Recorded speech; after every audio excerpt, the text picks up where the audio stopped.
But Okay, now let's get back to yeah, what we're going to talk about. And remember, in the last episode that we did, we went and we zeroed in on the word Mahmed yeah. or Muhammadin, and you were very good. It's amazing because you were able to go back to the Hebrew and show us not only is this a reference, the reference that they're pointing to is actually not only is it plural, it also is it cannot be Muhammad because it's actually referring to, in our case, for those of us who are Christians, we see this as being Jesus Christ. But you say that there are some other references to Muhammad. You're gonna.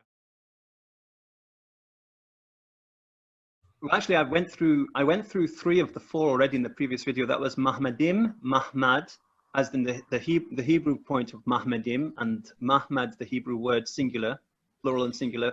Mahmadim referring to the the bridegroom of Israel. That's a Jewish reference. Mahmad referring to the temple of Israel. It's a Jewish reference. And how these two, from the third point was the Christian point of view of both of these as being Jesus Christ. These are references to Jesus Christ from the Christian point of view. And there is the 4th thing which I want to talk about is another word, Muhammad, which exists. I'll just share a screen to be able to show you this. Share screen. So here we are. This page is up now. And this, as you can see, I've got opened as JewishEncyclopedia.com, and we've got the word Muhammad there. Muhammad, can you see that? And it says more correctly Muhammad. It's pronounced Mahmad, but it's actually spelled Muhammad. I've got this picture here to just show you the difference between the spellings. Here we have, actually I've put down on references for the previous video. I didn't get around to showing. Those are the references on the side, reference John and Matthew and Mark and Matthew again and Revelations. Those are references to Jesus as the temple of God, and underneath those the references to Jesus as the groom of God. But here in the middle here I've got the word Muhammad in Arabic, and I've separated out with red lines, and I put a little arrow showing you read it this way, you read it from right to left, and I put underneath the letters MHMD so you can see them, and I've put underneath corresponding Hebrew letters MHMD, meaning treasure, delight, which is what we talked about in the previous video. And here is the word which we're talking about now, which is Muhammad, which is also pronounced Muhammad. But this is spelt without an H. It's spelled with an Ain. It's M-Ain-M-D. That would be like M-A-M-D, Muhammad. Very interesting, because this is the word that John of Damascus uses, as opposed to all the others before him who were using Muhammad. Very interesting indeed, because it's a suggestion which I have, is that that's because when John of Damascus was writing, by that time the Umayyads had suppressed Muhammad. They were not interested in Muhammad. If you look at even in the hadiths, all the later hadiths, the people who are on the Umayyad side, really, they say very nasty things about their prophet. You think, if you're going to say that about your prophet, you clearly hate him. I mean, there's no reason why you would say such horrendous things about a person unless you hated him. I think it's possible that some of those things actually came from the Umayyads, because they really hated him and they wanted to get rid of this idea, and they had their own Muhammad, which was their office. Now, Muhammad, as I'll go back to the Hebrew page there, the Jewish page. So here it is, Jewish Encyclopedia, and it's article 10,222-Mat-Ahmad. And this was a group, this is a governing body which governs the synagogue or the Jewish community in a town. So the Muhammad was a governing body with several heads in the body. And this description available on the Jewish Encyclopedia is based on the Muhammad of the London synagogue, the London Sephardic synagogue, which had, I think, 5 heads instead of 7. But that sort of corresponds to, and that's the word which is used in John of Damascus in the Greek. If you look, he doesn't use an H. It's Muhammad. So, can I jump in? When John of Damascus uses it, you get the strong impression he's talking about a person, not an office. So can you explain why he used this spelling if he was actually, seems to be talking about a person, not an office?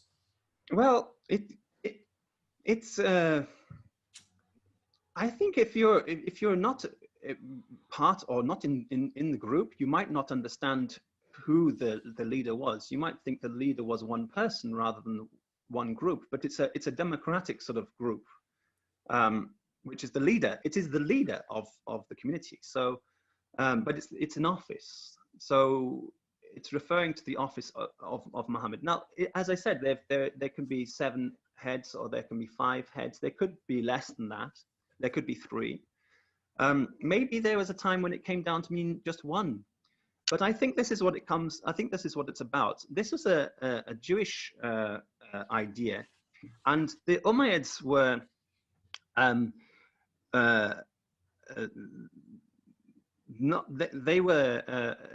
they started off, if you think about the early coins of Muawiyah, while he was a client state of Byzantine Empire, they had crosses on them, and they had Muhammad written on them. They had references to Muhammad on this little coins with little crosses on them.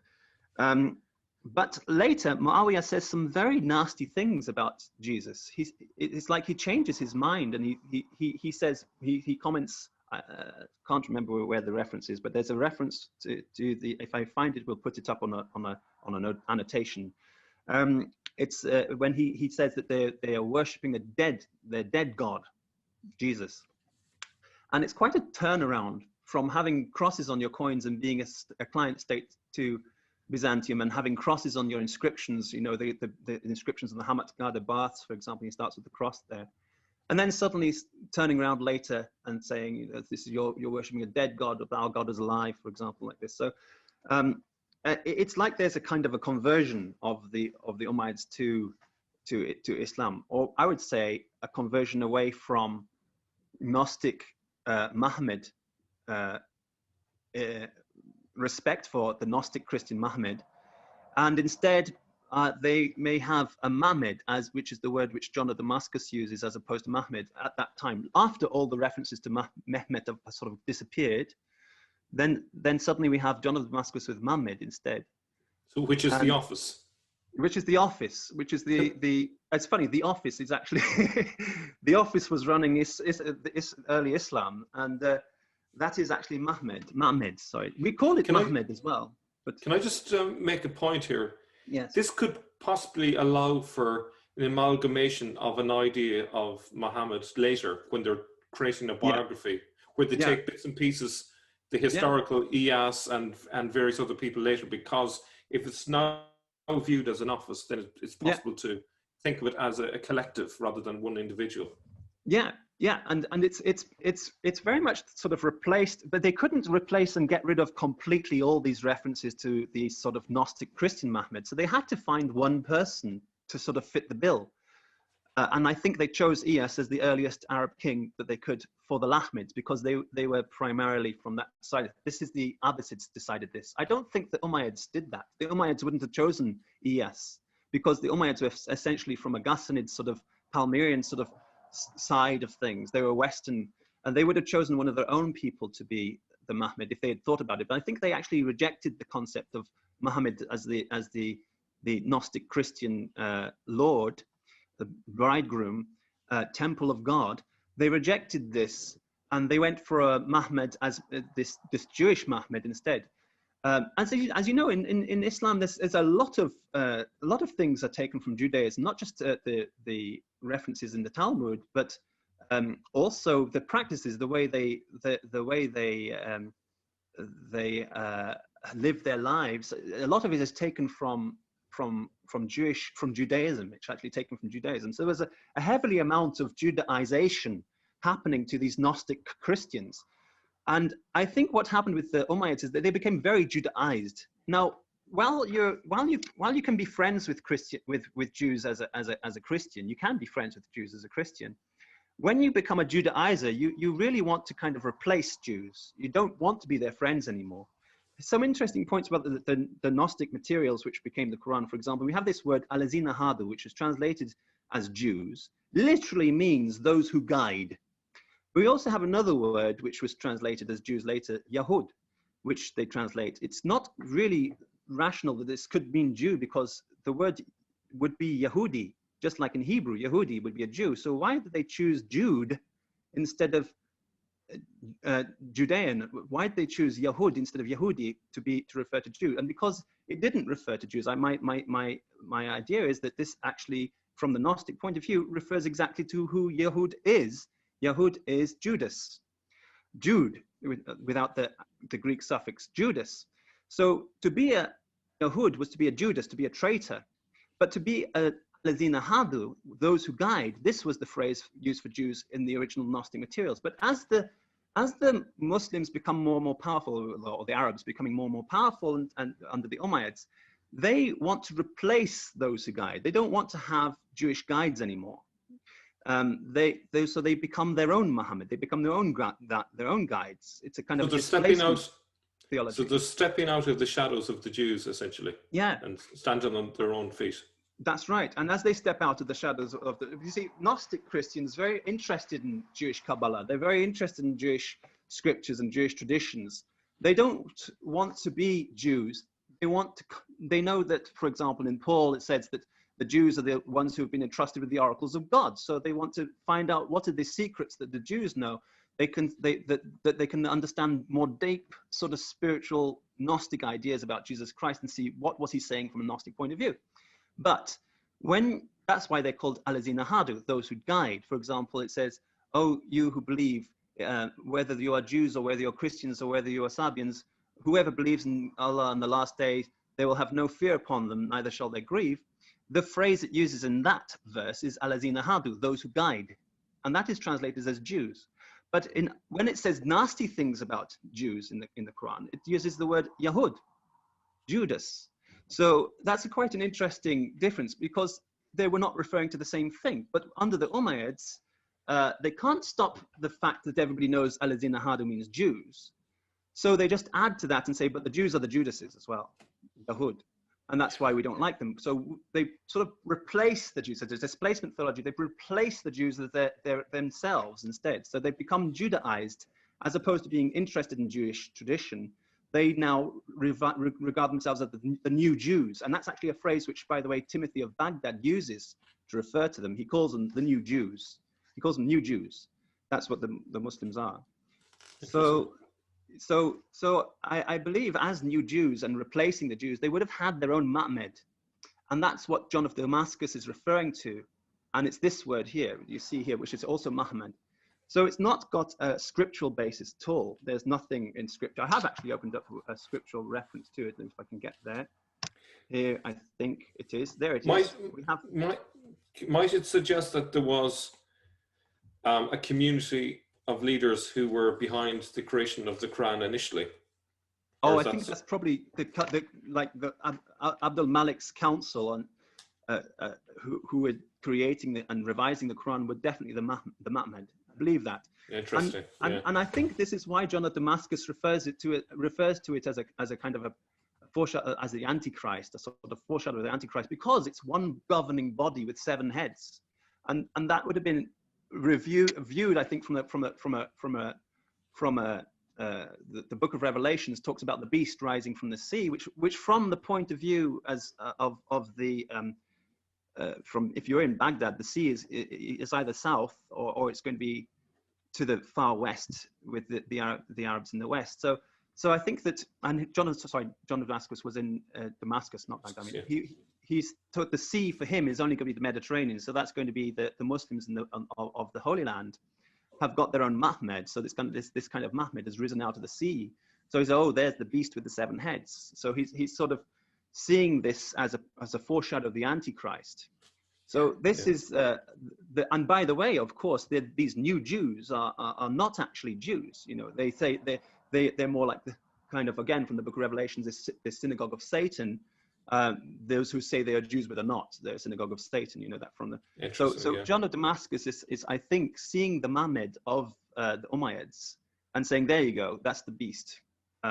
This is what we were told about beforehand, and that's what. But he's saying that they are misleading Christians. He doesn't say that he doesn't talk about Islam as a new religion. He's just talking about this Ma'med is misleading Christians, and I think he regards the Gnostic Christians as being basically ignorant Christians, and that they're being led astray by this Ma'med, which is this governing body of the Umayyads, which from his point of view has risen out of the Mediterranean Sea. So that's why he's making those references, I think.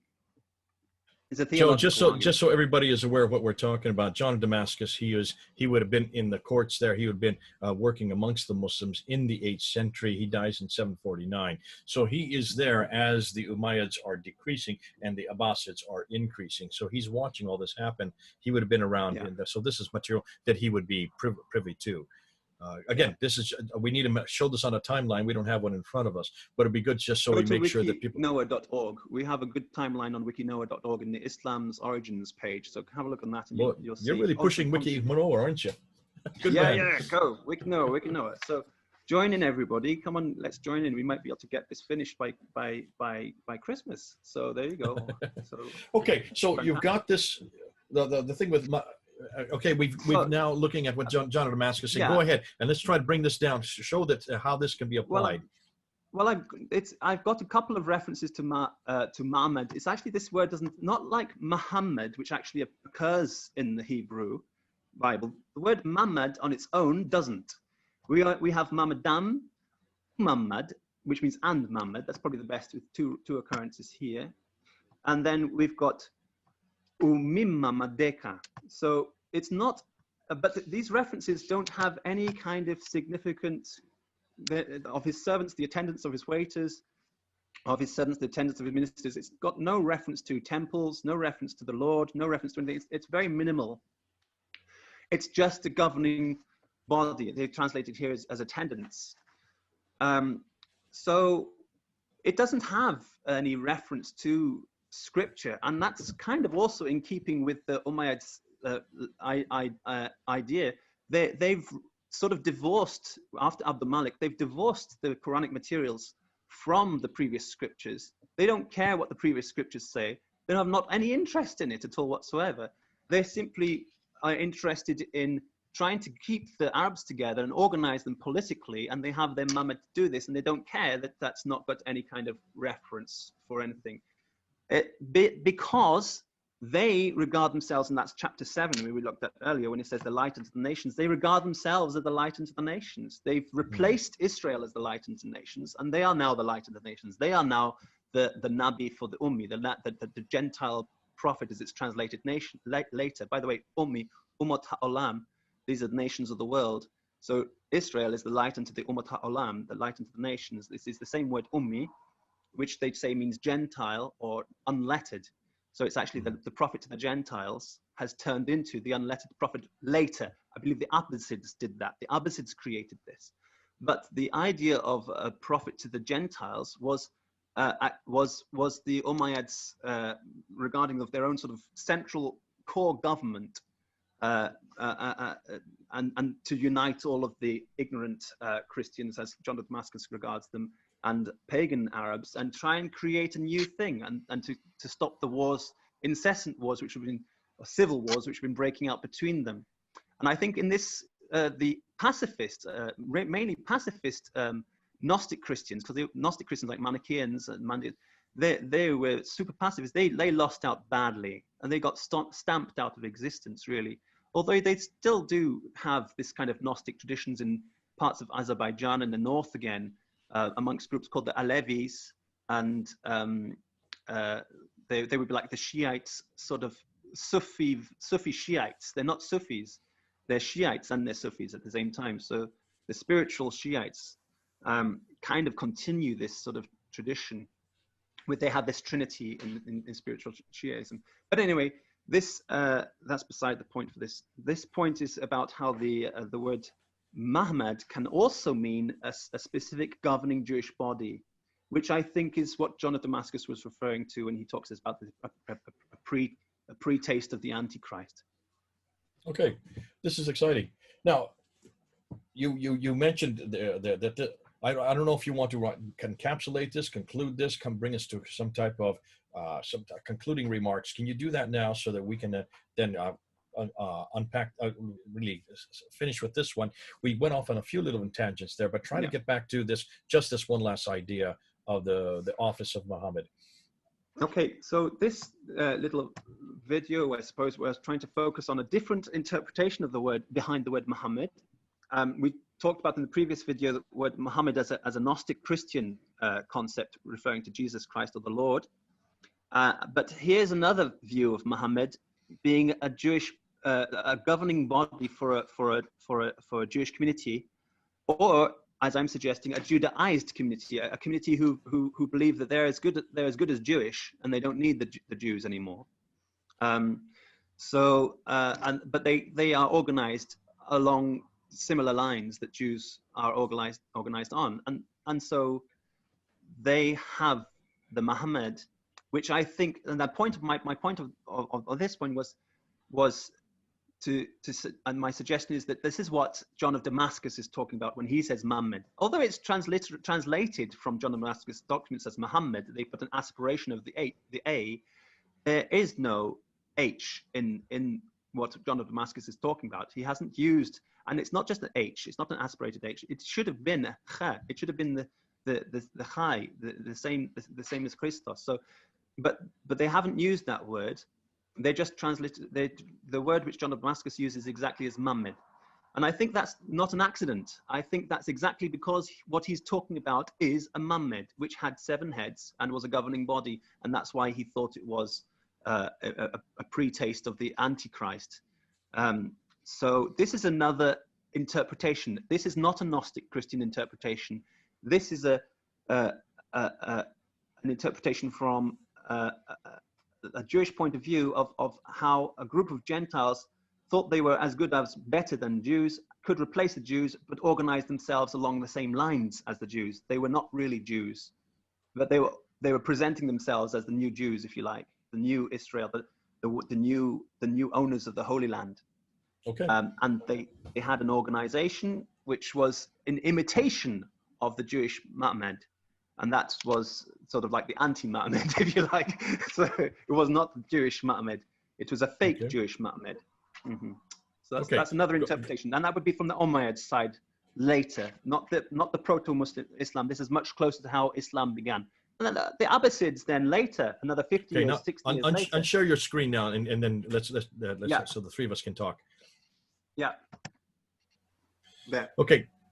Go ahead, Mel. Why don't you jump in here, and then let's bring this to a conclusion, this one to a conclusion.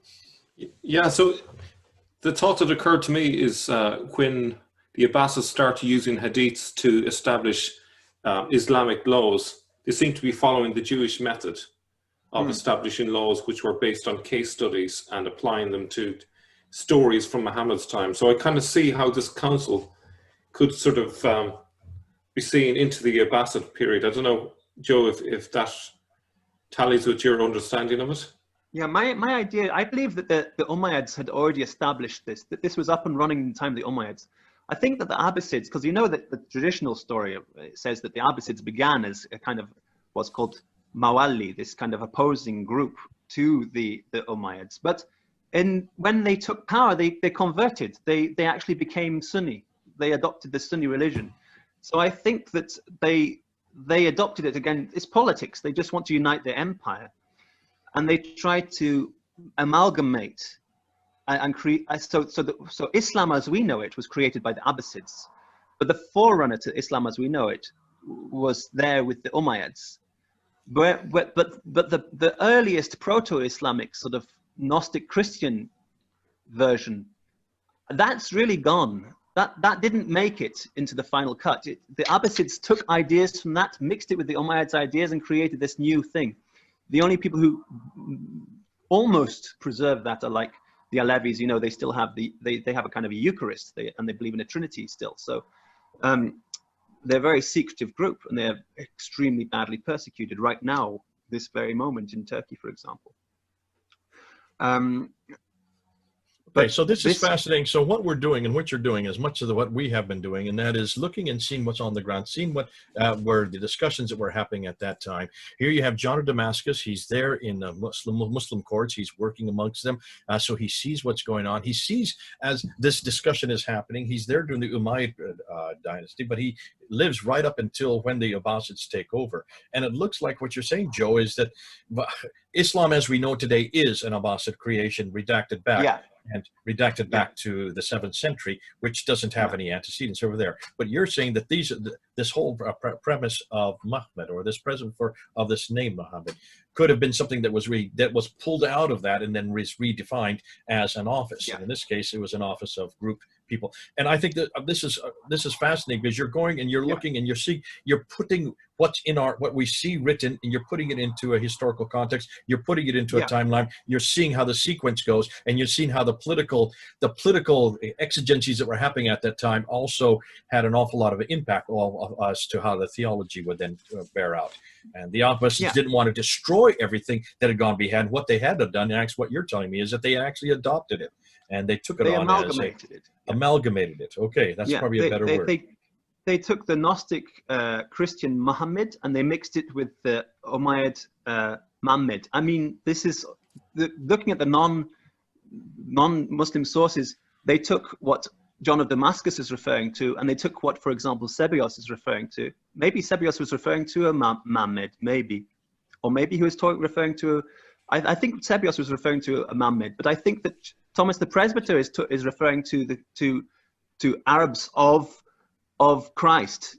Tayyid the Mahmed, I think, means basically Arabs of Christ, Arabs of the Gnostic Christ, and they've amalgamated the Gnostic Christ with this. They've taken Mahmad and they've taken Muhammad, and they've mixed the two, and they've created Muhammad as we know him. Just so people know, the historical EOS.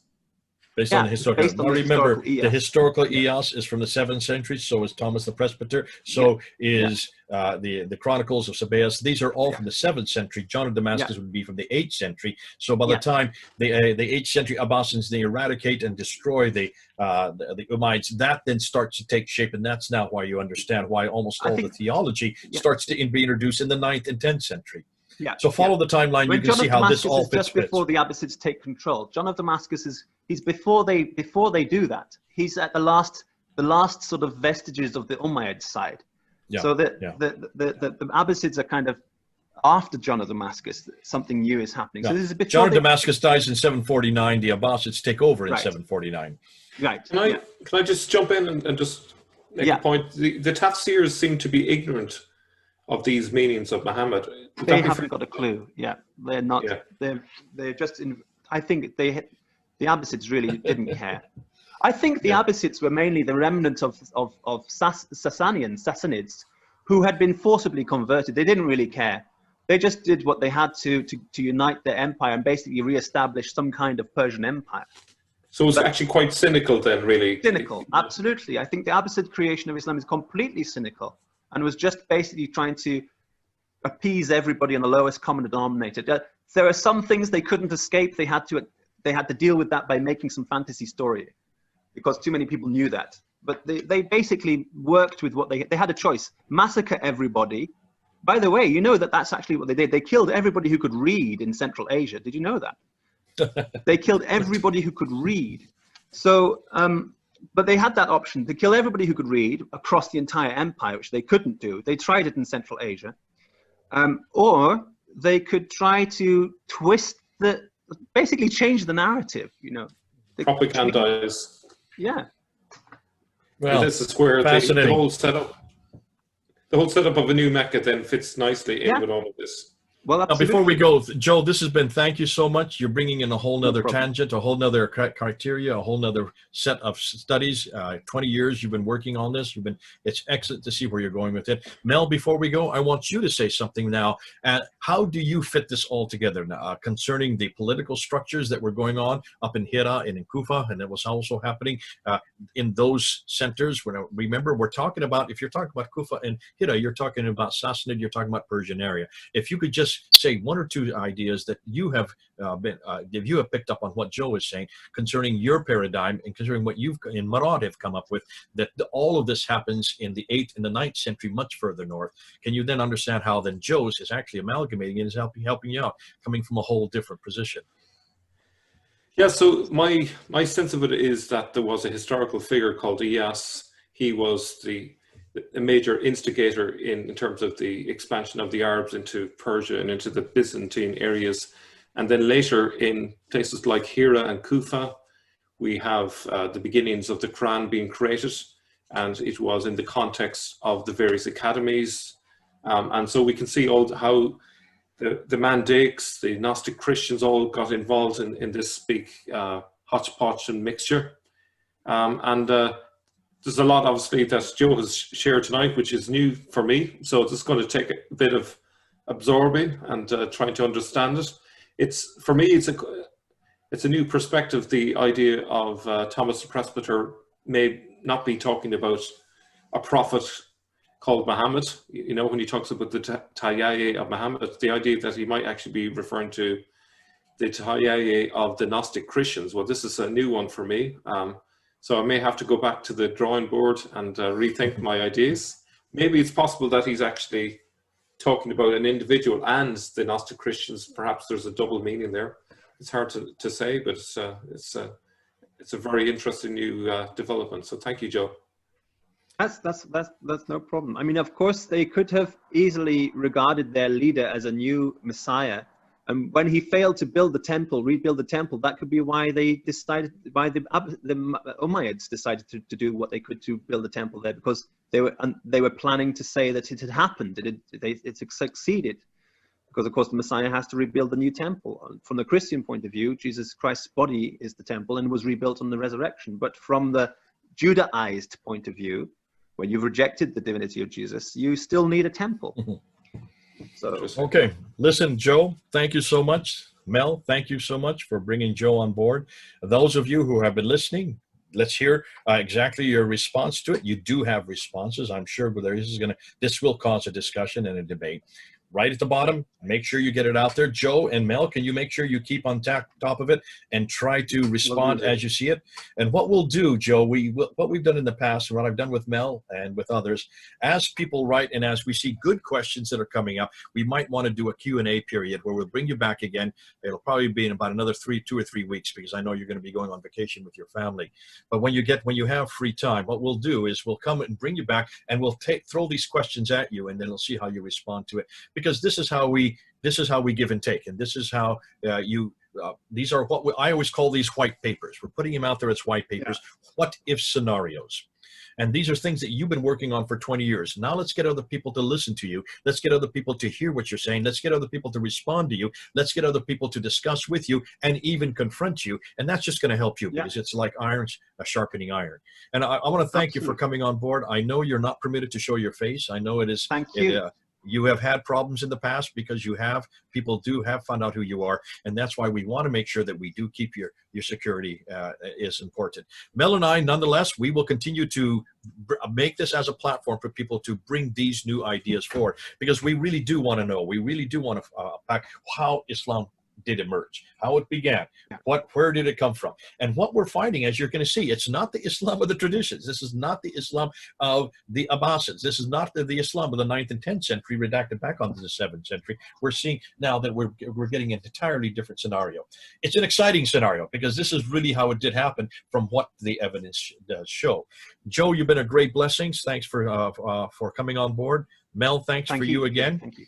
And we'll probably see the two of you back in about 2 or 3 weeks. We'll come back and we'll answer your questions. And from there, we'll talk off, and probably we'll have to even rejig, as Mel is saying. He's now going to have to rethink some of his paradigm. Well, this is part of the process. We want to be able to be open to do just that. We go where the evidence leads. God bless you. It's been great being with you. This is here, Jay, Mel, and in this case, Joe. So Joe, Jay, and Mel. Over and out. Bye-bye. Bye.